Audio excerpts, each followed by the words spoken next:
जय श्री कृष्ण। दोस्तों, एक तरफ हमारी 5 इंद्रियां हैं जो 5 बेकाबू घोड़े हैं जो हमें वासनाओं मन की चाहत में खींचकर भटका रही हैं। दूसरी तरफ हमारी सोई हुई आत्मा है जो इस रथ मतबल इस शरीर की असली मालिक है, लेकिन लगाम उसके हाथ में नहीं है।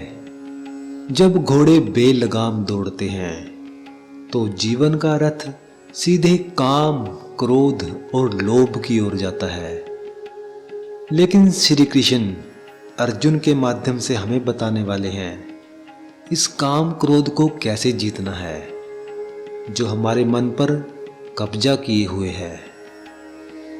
तस्मा तवम इंद्रियाणा यादो नियम य भारत ऋषभ पाप मानम प्रजयहेनम ज्ञान विज्ञान नाशनम। हे पार्थ, तुम सबसे पहले अपने इंद्रियों को वश में करो और ज्ञान विज्ञान का नाश करने वाले इस महान पापी काम वासना को बलपूर्वक मार डालो। श्री कृष्ण पिछले श्लोकों में बता चुके हैं कि हमारा असली दुश्मन काम और क्रोध है। अब वे बताते हैं इनको कैसे हराना है जिससे मन शांत रहे। ध्यान दीजिए, भगवान कह रहे हैं आदो यानी शुरुआत में ही। युद्ध मन में मत लड़ो, बुद्धि में भी मत लड़ो। शुरुआत इंद्रियों से करो। इंद्रियां आंख, कान, नाक, जीभ, त्वचा, ये वो दरवाजे हैं जहां से कामना हमारे अंदर प्रवेश करती है। आंखें जो हर चीज देखना चाहती हैं, जीभ जो किसी भी स्वाद को चखना चाहती है, और कान जो बेमतबल की बातें सुनते हैं।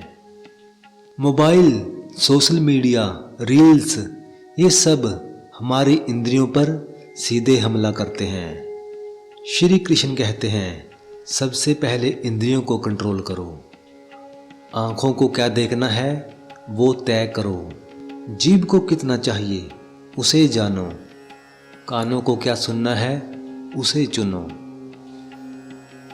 इंद्रियाणि प्राण याहुर इंद्रियेभ्य परम मनः मन सतु परा बुद्धिर यो बुद्धे पर तस्तु सह। भगवान कहते हैं जड़ पदार्थ यानी शरीर से श्रेष्ठ हमारी इंद्रियां हैं। इन इंद्रियों से श्रेष्ठ और शक्तिशाली हमारा मन है। मन से भी ऊपर और शक्तिशाली हमारी बुद्धि है, और जो बुद्धि से भी अत्यंत श्रेष्ठ और परे है वो आत्मा है, यानी तुम स्वयं हो। दोस्तों, आज हम अपने मन के गुलाम हैं, लेकिन इन श्लोकों में भगवान याद दिलाते हैं कि तुम्हारा बॉस मन नहीं है। मन का बॉस तो बुद्धि है और बुद्धि का मालिक आत्मा है। दोस्तों, कठोपनिषद कहता है शरीर रथ है, इंद्रियां घोड़े हैं, मन लगाम है, बुद्धि सारथी है और आत्मा उस रथ का मालिक है। जब मालिक सो जाता है तो घोड़े मनमानी करते हैं, और जब मालिक जाग जाता है तो पूरी यात्रा सही दिशा में चलती है। जैसे ही आत्मा जागती है, बुद्धि नियंत्रण में आती है, मन शांत होता है और इंद्रियां अपने आप संभल जाती हैं। दोस्तों, जैसे आप सुबह उठना चाहते हैं, कान अलार्म की आवाज सुनते हैं, त्वचा ठंड महसूस करती है, और यहीं से काम इच्छा पैदा होती है। अभी मत उठो। मन इस इच्छा को बढ़ावा देता है। थोड़ा सा और सो लो, क्या फर्क पड़ेगा। तभी बुद्धि चेतावनी देती है, ये आराम तुझे कमजोर बनाएगा। अभी उठ गया तो दिन नियंत्रण में रहेगा। श्री कृष्ण का संदेश यही है, अगर इंद्रियों की मानी तो मन मजबूत हुआ। अगर बुद्धि से इंद्रियों को रोका तो काम वहीं खत्म हो गया। जो अलार्म बंद करके सो गया वो इंद्रियों का गुलाम बना। जो उठ गया उसने इंद्रियों पर विजय पा ली। एवं बुद्धे परम बुद्धवा संसत भय आत्मानम आत्मना जहि शत्रुम महाबाहो काम रूपम दुरासदम। भगवान कहते हैं, हे महाबाहु अर्जुन, अपने आप को बुद्धि से श्रेष्ठ जानकर और बुद्धि के द्वारा मन को स्थिर करके तुम इस काम रूपी दुर्जय शत्रु को मार डालो। समस्या ये है कि हमारी बुद्धि भी कभी कभी धोखा खा जाती है। ये काम इतना चालाक है कि वो बुद्धि को भी अपनी वकालत करने के लिए मना लेता है। जैसे, अरे थोड़ा सा गलत करने में क्या हर्ज है, सभी तो करते हैं। श्री कृष्ण कहते हैं, बुद्धि पर भरोसा मत करो। बुद्धि के पीछे जो आत्मा है उस स्तर पर जाकर स्थित हो जाओ।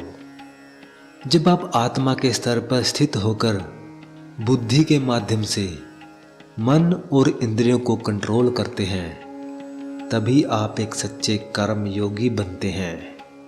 तो दोस्तों, इन श्लोकों से यही शिक्षा मिलती है कि आप अपनी भावनाओं या मन से कहीं ज़्यादा अधिक शक्तिशाली हैं।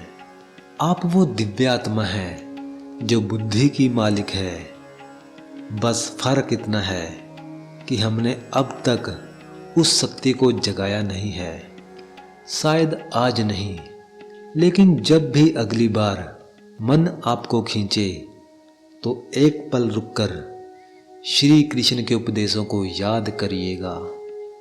दोस्तों, गीता सिर्फ ग्रंथ नहीं है, गीता जीने का नाम है जो हमारे जीवन का आधार है। क्योंकि भगवत गीता में आपकी हर उस समस्या का समाधान है जो आपके जीवन में है। तो आज से ही गीता को पढ़िए, सुनिए और अपने जीवन में उतारिए। जय श्री कृष्ण।